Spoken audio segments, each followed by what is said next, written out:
Hi, everyone. I'm here today with Joel Hestness, who's the team lead on the core machine learning team at Cerebras Systems. How are you today, Joel? I'm doing great. It's great to be here. I'm looking forward to a chat. For sure. We're planning to talk today in 3 parts. First, we'll just have an introduction. Then we'll talk in detail about the hardware that Cerebras produces. And finally, we'll talk about the different ways that Cerebras provides access to its hardware. Part 1, introduction. So Joel, do you want to tell us about yourself?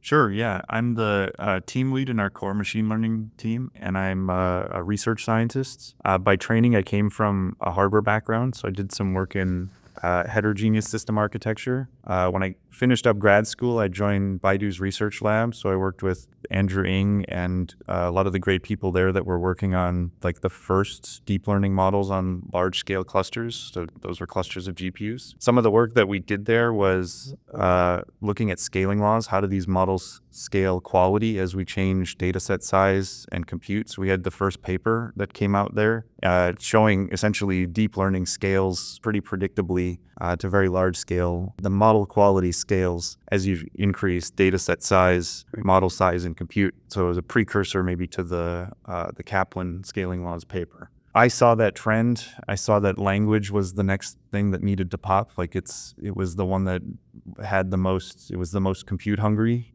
I also saw that a lot of the models we were looking at were like recurrent models have a lot of matrix multiplies. Transformer models are also based around matrix multiplies. This is different than a lot of the prior deep learning algorithms that were being used, things that were convolutional. So that essentially means that our compute balance, the amount of compute that we do per amount of data that we need is actually lower than things like convolutions. So the other very cool thing about the Baidu Research Lab is on the systems side, that group did diligence for Baidu Ventures for deciding which organizations, things to invest in. And so they were scouting out a lot of hardware companies. So I got to see Cerebras and I got to see Groq and I got to see GraphCore, different companies. I saw the Cerebras solution and I could envision it being pretty useful in the context of large scale language modeling, which I thought was going to be the scale up direction. And to a large extent that played out. So I joined Cerebras about 5.5 years ago. I've been able to work on a bunch of the different bits and pieces over time. Now my team focuses mostly on the pre-training efforts that we do on our systems. We pre-train very large scale models. So for instance, we have the best Arabic English multilingual model it's in the Middle East, one of the best models that's there. We train that on our hardware. It's 30 billion parameters. We're training the next generation now. That's in conjunction with a group called Core 42. So a lot of the work that goes into making sure you have the right recipe, the right data sets, figuring out how to scale, make sure the training is stable. That's been a lot of my team's work. And then we contribute that stuff to other teams at Cerebras. So I work closely with our applied machine learning teams who are working closely with customers every day. They do some pre-training, a lot of post-training work and adaptation also. Very cool. We're actually at NeurIPS right now, and Cerebras has a booth there. They're advertising to all of the machine learning attendees, trying to get people to learn more about their systems. Yeah, so Cerebras has a processor that's designed specifically for machine learning. It's a full wafer processor. So instead of cutting a wafer apart into chips and packaging like you do with GPUs or other accelerators, we could keep it together as a full wafer. The performance of the full wafer is equivalent to something like 16 to 20 GPUs. And because we keep it together, it's very simple to program and to scale up to very large scale applications. I think actually we've talked a bit about Cerebras on my channel before, and yeah, the unique part is that they take the whole wafer and they treat that as one giant chip instead of splitting it into smaller chips, which is much more common. So yeah, very exciting to see different accelerators for AI training and inference rather than just GPUs. Yeah, definitely. So Joel, what would you say is happening at Cerebras right now that's particularly exciting for you? Sure, yeah. Some of the things that, there are a couple big things that we're here to talk about at NeurIPS. One of the main ones is what my team is working on is very large scale models. So in the last couple months, we demoed a 1 trillion parameter model running on our hardware with Sandia National Labs. The interesting thing about that is it's a trillion parameter model that we're able to run on a single one of our devices. So for those that are maybe not as familiar, if you wanted to try to train a trillion parameter model on GPUs, you have to subdivide this thing across a bunch of separate devices and then sort of stitch them back together to do the full computation. Our hardware, the way the hardware architecture is structured, it's pretty easy for us to store the weights in a separate set of servers and just stream them into our box, and we could run on one box. Now, I don't think you'd actually want to train a trillion parameter model to convergence on one box because it's a ton of compute and would take forever. But that's why we have a scale out capability where we can go data parallel across many boxes. And so we could scale this up and train very, very large scale models. We're looking forward to next steps in doing that. So a trillion parameters is the size of GPT-4, basically, right? Right, yes. So yeah, we're at that scale. So that's a lot of parameters. And if you were doing it on GPUs, I guess you would probably need, well, how big are GPUs? Less than 100 gigabytes per GPU. So you'd need like minimum 10 GPUs, probably more. We've estimated this. Actually, the 175 billion parameter GPT-3 was something like 50 GPUs when they initially parallelized it. The trillion parameter models that we've heard about recently are something like 280 GPUs that are required just to have one instance of the model. Just to load it into memory, essentially. Exactly, yeah. So with you guys, you have one chip, like a Cerebras chip, and you have enough video memory or general purpose memory on that chip to hold a trillion parameters. How much memory is actually in one of these nodes? Yeah, so the wafer itself has 40 gigabytes of SRAM, so it's not even DRAM, it's like not off chip. So it's sort of like caches in a GPU. They're very close to the cores. We can access them with super low latency, like cycles. That memory we can use in various different ways. So previously, when the company was starting off, we were looking at it as sort of like an FPGA where you'd map out the whole algorithm, like the whole model on the wafer, and then pipeline your activations through it. So we still have support for that stack, and that's actually one of the other exciting topics that I should get back to. But we sort of realized that in order to do large-scale training, you would like to take advantage of the throughput capabilities of the system. So what we decided to do is flip it around. Let's move the weights off of the wafer and stream them in to do time multiplexed, kind of kernel-like execution like you do on a GPU. Each kernel runs one at a time across the whole wafer, and then you run it on a set of activations that are resident in that memory. Are you basically like moving the compute to the data rather than the data to the compute? Or what do you mean by that? Sort of. The parameters are the things that change every training step. The activations change every layer. So they're the ones that change frequently. We're using them frequently. Those are the ones that we want to have close to the cores. So we move the weights in from outside because it's like a less frequent update. Whereas the activations are changing all the time. Yeah. So then in our pipelined execution mode, when we were doing training that way, the weights were resident on the wafer, so they take up a lot of the storage there. We're sort of effectively capped on the size of model that we can run there. And then we also have to store the activations for the backward phase in training.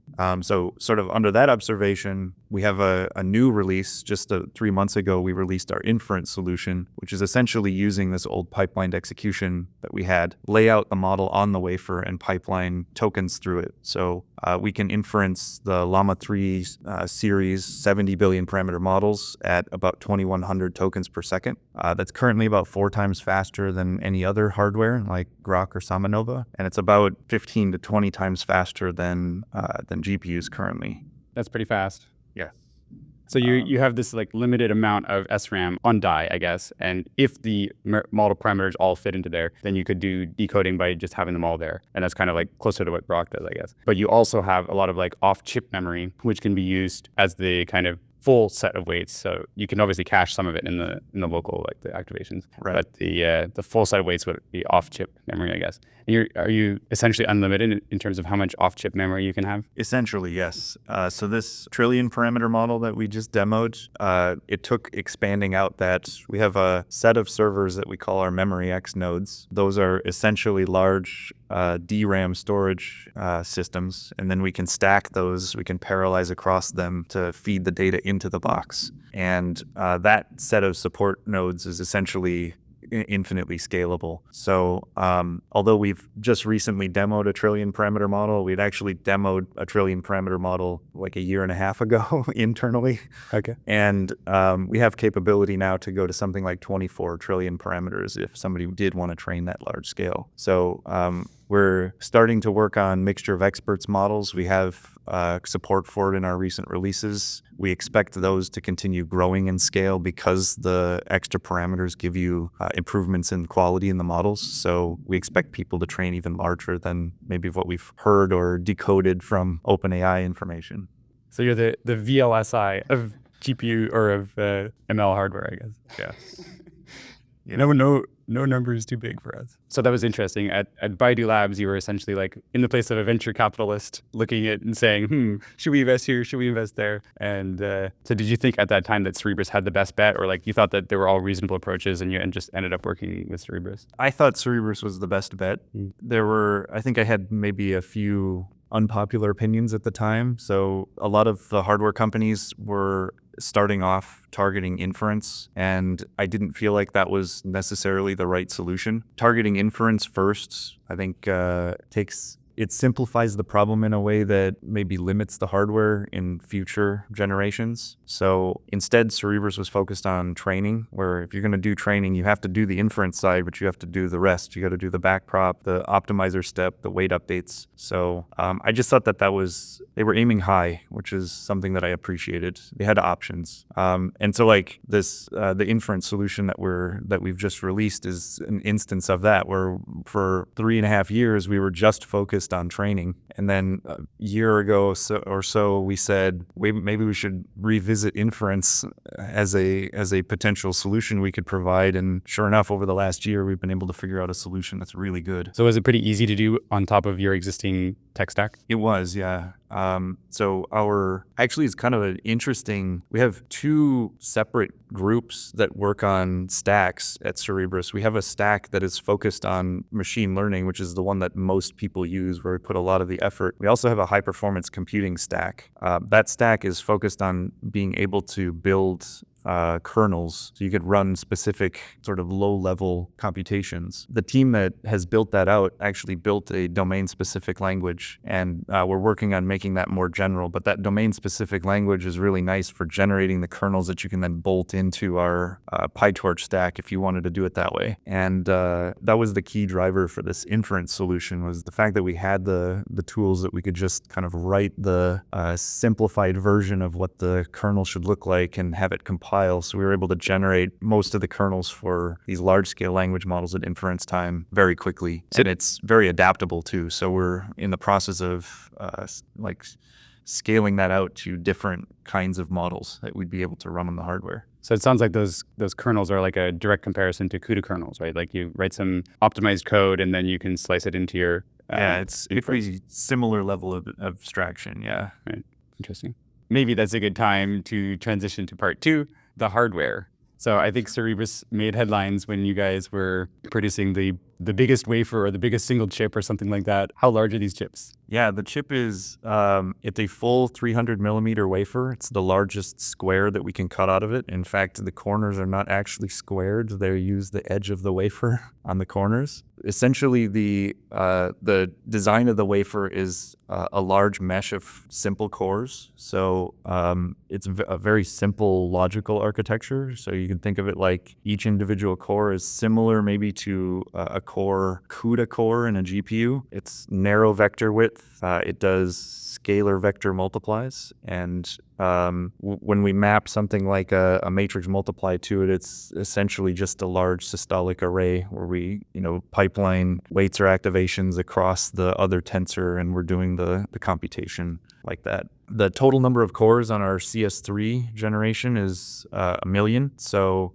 compare that to something in the order of tens of thousands in AMD or Nvidia hardware right now. So that's where we get that 16 to 20x performance difference. So yeah, we can, in a single wafer, in a single box, we have performance equivalent to what you'd have as maybe 2 boxes of DGX nodes from Nvidia, where they have 8 GPUs each. stock up the nodes with as many GPUs as you can, and you still need 2 of them to roughly equal performance. So I know that, you said like when you produce a wafer, it's circular, and so you guys fit the biggest square that you can into there. Is that just for like simplicity, or like why did you also not use the other parts? Largely for simplicity. The one of the interesting aspects of the design is the intent to make it look like a logical array. That to the programmer, we want it to be a very simple structure.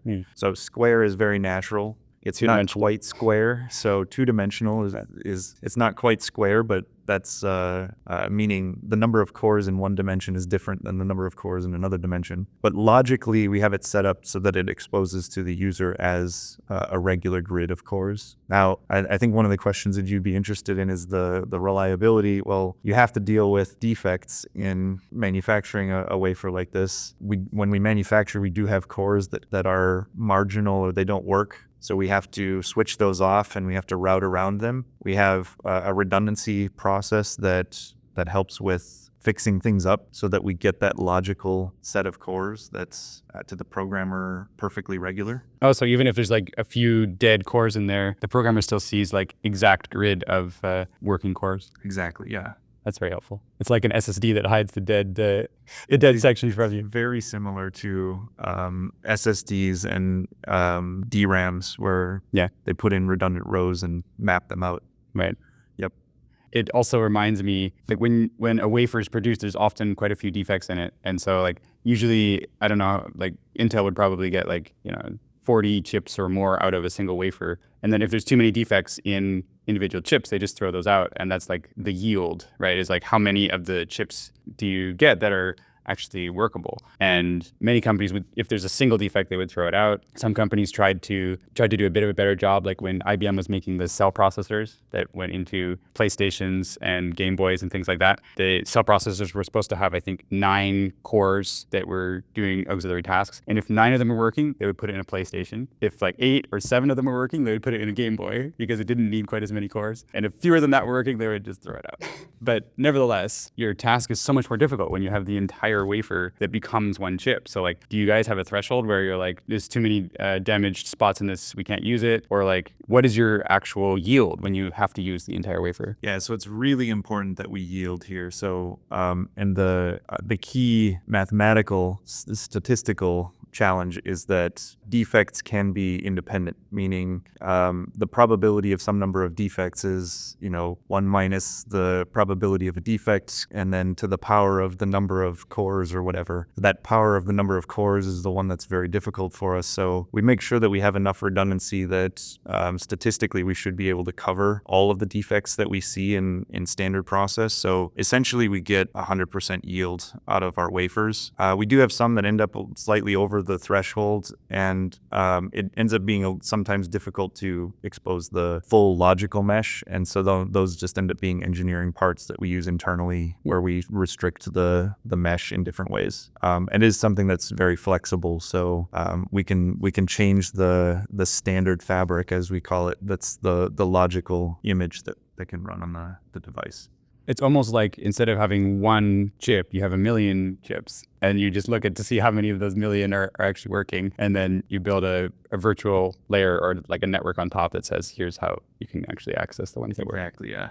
How is that like mapping, the virtual mapping implemented? Is that purely in hardware, or is there some firmware that you flash onto it, or how does that work? Yeah, it is in firmware essentially. That actually the very cool thing about that is when we're doing burn-in on systems, when we're bringing them up, we put them in a cluster where we actually run. That's where my team runs a lot of our workloads.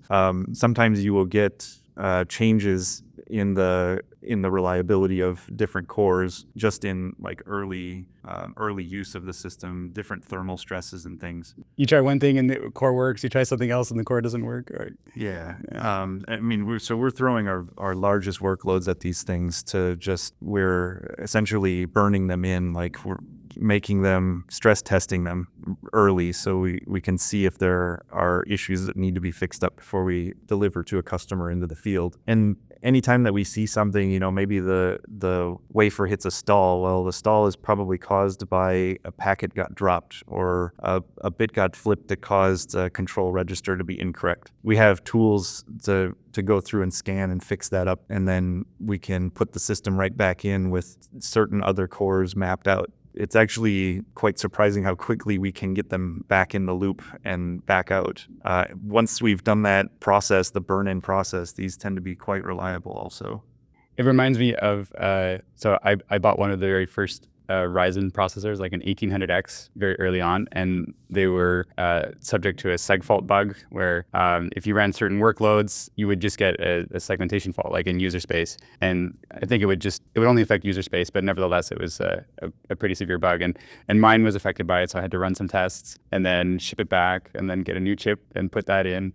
And that one was okay. But one thing that struck me about this was that the system had been really unstable and buggy for a long time. I thought it was memory instability. I just had no idea, right? So I feel like, especially in a CPU, I mean, you guys have simpler cores, but especially in a CPU, like a defect can manifest in like really weird ways, right? So like, have you guys mapped out all of the different ways in which, if this part of the chip fails, we should expect this. If this part of the chip fails, we should expect that. Yes, we have a large taxonomy. We have a group that specifically focuses on techniques for detecting and fixing these issues, because these are very hard issues to debug. It's sort of, I would say it's the system's equivalent to convergence issues. Like if you're trying to train something pretty large and then, the model becomes unstable and blows up in the middle of training, how do you debug that? Well, do you have to spend all of the compute again to get to that same point before you can check it? That's a tough thing. So that's the same challenge in hardware. So if you see a NAN that's, you're training and you see a NAN in the loss, but the grad norms look good, other things, it could be a system issue. So we have to have a taxonomy of different failure modes, and then we have a bunch of different strategies and tooling for debugging those in different ways.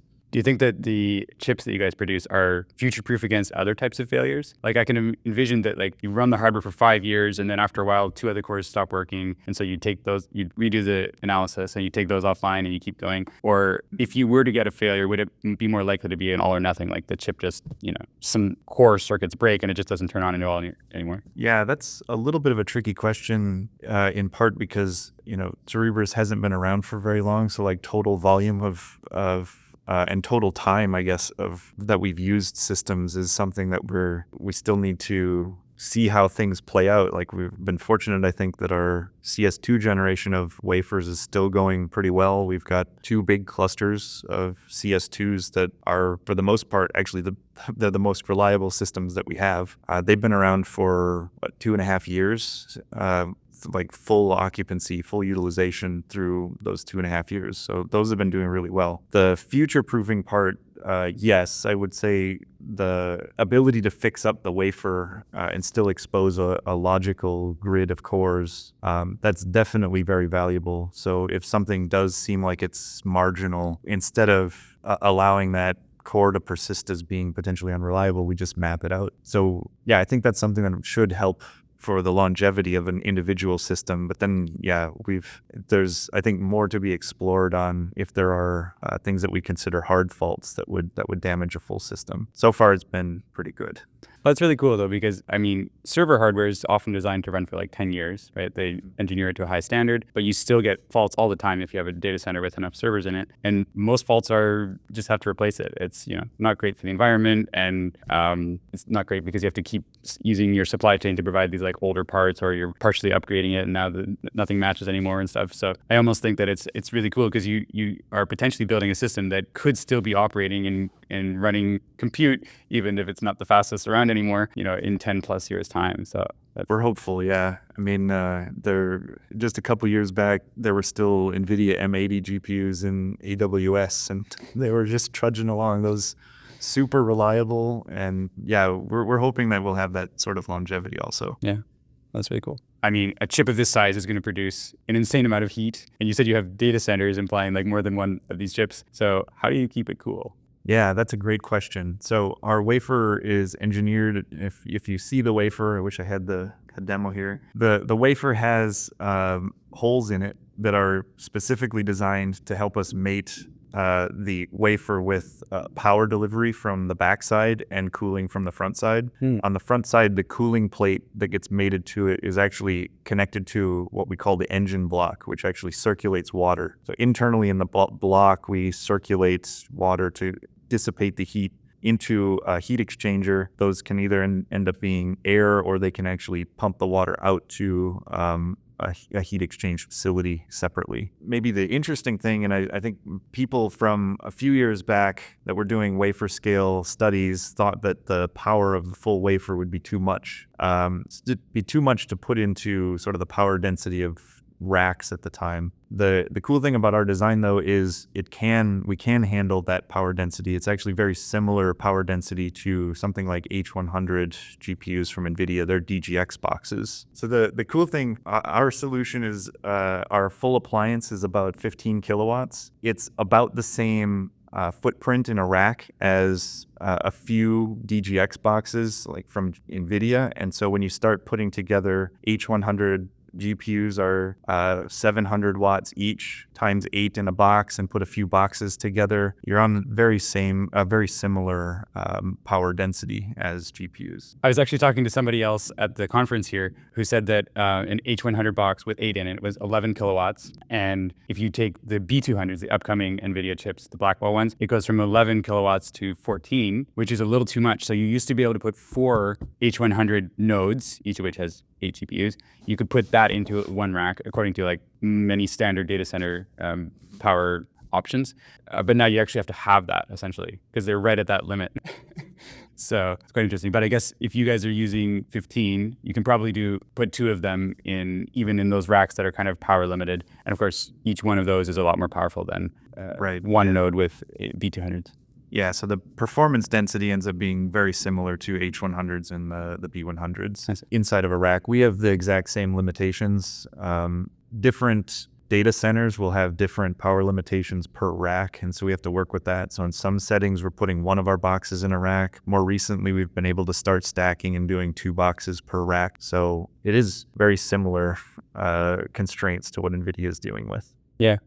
I mean, the main difference seems to be that I think you are moving a lot of the complexity of dealing with defects in the wafer. You're moving it out of the hardware where they have to actually throw out lots of chips. I don't know what NVIDIA's yield rate is, but they have to throw out some chips, presumably. And you move that complexity into the firmware/software layer, which is really hard to detect because you have to look for all these failures, but it's very flexible, right? Like you can just go, oh, we're just going to turn that off now, and the hardware just keeps working. So you essentially have a 100% yield rate for in aggregate, which is really cool. So, if you think about the resources that went into producing, say 2 nodes of Cerebras chips or 2 nodes filled with Blackwell chips and so on, I would guess that you're making better use of the supply chain, better use of the silicon, et cetera. I mean, you're taking on a lot more complexity, but it takes a lot of the advantages. It takes advantage by simplifying some of the supply chain. I think it's fewer components. We deal with reliability on a component by component basis more easily. And so the assembly ends up being comparable or better reliability also. Yeah. Let's move on to the third part, which is accessing the hardware. Specifically, like how do customers of Cerebras access the hardware, right? So you guys produce chips. Do you sell them directly? Do you sell access to a cloud? How does it work? We do, yeah. So we have sort of 4 different ways that you can interface. So we do sell the hardware. We have deployments going on consistently right now.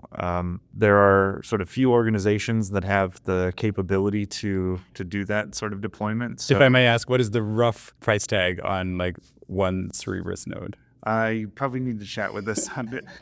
I'm guessing it's a few million. It's going to be, we aim to be price performance equivalent to a GPU offering. So, oh, wow, that's really good. Yeah. So we sell the hardware. We also have our own cloud internally. So you can contract with us to use our cloud. So it's sort of like a reserved instance setting. We have a couple different vendors there too. So if you have things like you need HIPAA compliance or something, we have vendors that can help with safe storage and things like that. We have a white glove offering where we actually do some ML work with customers. So that's where a large volume of our customers are currently. They come to us with ML expertise, and either they're not interested in dealing with the complexities of hardware, or they just don't have the people, like they don't have the capability to do it themselves. And so they come to us.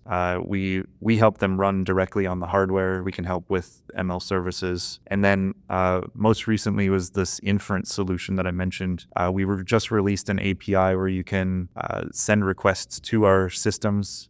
We have our inference infrastructure set up in our cloud also. That operates much like OpenAI or Anthropic's APIs. Groq has something similar, right? You just you send queries in the cloud and get inferences back. So. Exactly, yeah. And for you guys, for the Inference API, are you using like open source models only, or could a company provide their own model? I guess they probably have to buy the hardware in that case. We're doing both. So this is fresh. So we're talking with a handful of different customers. The open API that we have is open source models. So we support all the Llama 3 models. We have 3.3 in, which just was released last week. We're also talking with some larger organizations that do have need for much larger volume with the latency requirement, latency benefit that we have. In those cases, I suspect we're going to be deploying custom models there too. We have the ability to build out support for custom models. So if you have particular layers or things that are different from something like Llama, we can do that. Interesting. Are all of your cloud systems in the US, or do you have some elsewhere too? Like I know in Europe, for example, you'd have the GDPR and data governance requirements also in Canada, here in Canada. So how does that look for you guys? Yeah, anything that we need to do to have a cloud offering in a location, we've done that. So we do have most of our cloud offering is based out of the US, but we do have a few different clouds available in Europe. We have a green cloud, a cloud for the HIPAA compliance base there. We also partner directly with a handful of national labs and or like university organizations that have data centers. And so we have the ability for academics to request compute time grants to access our hardware. And we have those spread out in a few different places around the world. So well, that sounds like it's pretty widespread, actually. That's pretty cool. We try to make sure that we can serve as many different areas of the world as possible. Yeah. While maintaining, any safety or security requirements. Yeah. So when customers are accessing your hardware, do they have to use a special compiler or Python package, or, because I'm assuming people want to write the Python code that they're familiar with, which is what all machine learning people like to use these days. So how does that translate to a Cerebras system? Sure, yeah. Our stack supports frameworks, so Pytorch being the sort of the common one. Most people are using our Pytorch framework. The front end is just standard Pytorch. So a lot of models that you'd see on Hugging Face or something can port directly to our architecture. We have it set up so that you will pip install a package that targets our backend. So it's sort of like targeting another accelerator backend with Pytorch. It's just a pip installed package.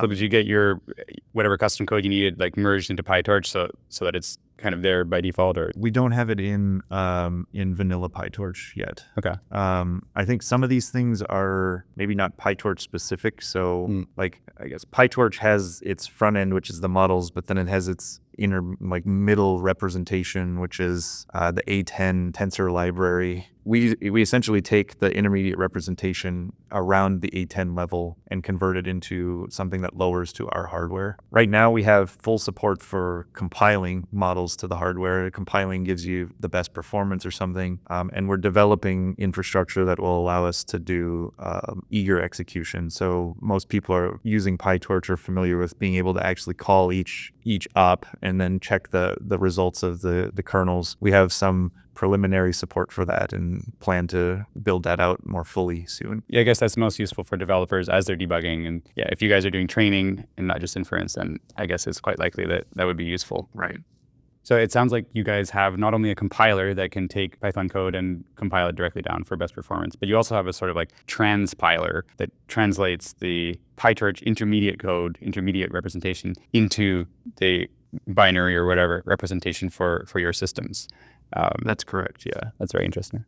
The stack comes out of the framework. We go through a couple different intermediate representations where we're for people familiar with compilers, you bind different aspects of the compute to bits of the hardware. So we have different levels of the stack that deal with different to binding different pieces. So you allocate in advance, like this op or whatever will run on this specific logical core. yes, right. I see. So it's things like that. It runs on a particular device. It runs with a particular precision, etc. Yeah. All of that needs to get sorted out. How does the memory get laid out? Things like that. Interesting. I was going to mention, we also have recently been testing porting models from Hugging Face directly. So essentially what we've done is set up a pipeline that allows us to take different modules out of models in Hugging Face and then test the compilability of those independently. So we're in the process of building up pretty thorough capability to support Hugging Face models. Right now we're looking at something like 1,400 repositories for that. So pretty excited that we're going to be able to support almost anything that you'd have there. It's pretty cool. It's hard to interface with the ML ecosystem, right? Because you either need to be like, we re-implemented Cuda or we re-implemented Pytorch, sort of. Exactly, yeah. So anytime that we say we support Pytorch, it's some constrained subset, and we're actively building out towards the full Pytorch set. But Pytorch full is something like 2,000 or 2,200 ops total. Yes. A lot of those are specific to pieces of hardware. They do op fusions and things that are maybe not necessary on our hardware. Right. So we have to carefully decide which things to build out over time. So within the chip, it sounds like you have a kind of network between like an interconnect between the different cores there, right? So they can send packets to each other and whatnot. You also have, I guess, if you have multiple nodes, you have to have some kind of network, Ethernet, InfiniBand, I don't know, between them so that they can communicate fast enough. Do you guys have any special tech there, or you just use off the shelf? We use off-the-shelf Ethernet currently. The full system appliance architecture involves 3 different kinds of nodes. So it's our accelerator node, which contains the wafer, but it's connected to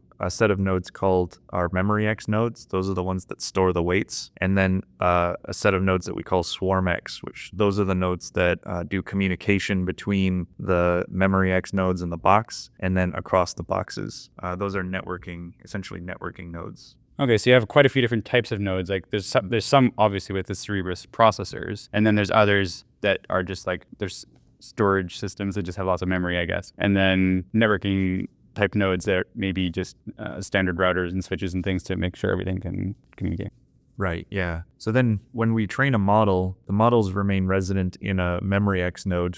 We use a weight streaming architecture, so it's sort of like a parameter server, use memory X nodes. They'll send the model through our swarm X nodes to the boxes. Mm-hmm. We have a software architecture sort of virtualized across the swarm X that gives us a broadcast of the weights to the separate boxes. And then it also does a reduction tree to reduce the gradients back for the optimizer step at the end. We're also in the process of sort of expanding out the communication primitives, the collectives that you can use to interface between the devices. So there'll be some interesting opportunities to use this infrastructure in different ways soon. So you guys not only have a Cerebras chip, you have an actual distributed system with all kinds of specializations, specialized nodes and everything. And it almost reminds me of a lot of people at the conference have been talking about like co-design of hardware with machine learning, right? Like as you make machine learning algorithms more specialized, like let's do 2-bit quantization instead of 4 or 8-bit calculations and other things, the hardware has to change. And it sounds like what you have is a great basis for any type of future evolution because it's a distributed system. You've already specialized, like this is where the memory is, this is where the processors are and so on. So it sounds very cool. Definitely we're aiming to be pretty general in the full capability. I think it'll take some time for us to figure out the workloads that are interesting there. But yeah, for the most part, deep learning is a good target application right now and is pretty good proxy for more general things that we do. Maybe something that's related, I mentioned we have this another team that focuses on the high performance computing effort. The workloads that they're focused on are really interesting, or like molecular dynamics or partial differential equations solvers that are based on regular codes like stencil operations where you communicate with neighbors and do an update. Was actually the original inspiration for our weight streaming matrix multiply architecture for deep learning. But because the wafer is so large there and we have a good amount of memory per wafer, that's great for stencil codes being extremely dense compute, which is hard to do on architectures where you have distributed memory. So you have to go out to a DRAM, HBM memory to get part of the stencil data. Those applications we just announced at supercomputing a couple of weeks ago, those run 100 times faster than contemporary hardware. Well, thank you for telling us all about Cerebras. It was very interesting. And did you have anything that you wanted our viewers to take away from this? Definitely, yeah. I think it's a great time to be in deep learning, large-scale training and compute. Inference, I think, is going to be really big soon. And so I mentioned our inference solution is available. I should maybe plug that we have grants available to academics if they'd like to do some work on our inference solution. It's extremely fast. So if you're working on workloads that have real-time requirements, or if you're doing inference time compute, certainly let us know. We can maybe try to find you some compute availability there. We think that inference time compute is going to be a really big deal very soon. That's exciting that there's yet another scaling law that just increase the amount of computed inference time and you can get better quality. It'll be interesting to see how that relates with the training time scaling. That's sort of where we are today. And I think it seems like there's a lot of parallel evolution of all this, because like OpenAI O1 model is basically leveraging inference time compute to get, it says something like 100,000 times more effective in terms of compared to putting that compute just into the training. And you guys are doing the same thing, but it wasn't in response to that because you've been doing it for longer than O1 existed. So that, everybody's thinking about the inference time compute options. Yes, definitely. It's an exciting time. Thank you very much for coming, and thank you very much for watching. If you liked this video, check out this previous one where we talked about another type of specialized AI hardware, namely Groq. It's also a fairly technical interview, so if you like this one, you should check it out. Finally, of course, there'll be lots of links in the description with regards to Cerebras, and you can join our Discord to talk about this or any other topics that come to mind. And I think that's all we have for today. Thank you very much for watching. Bye.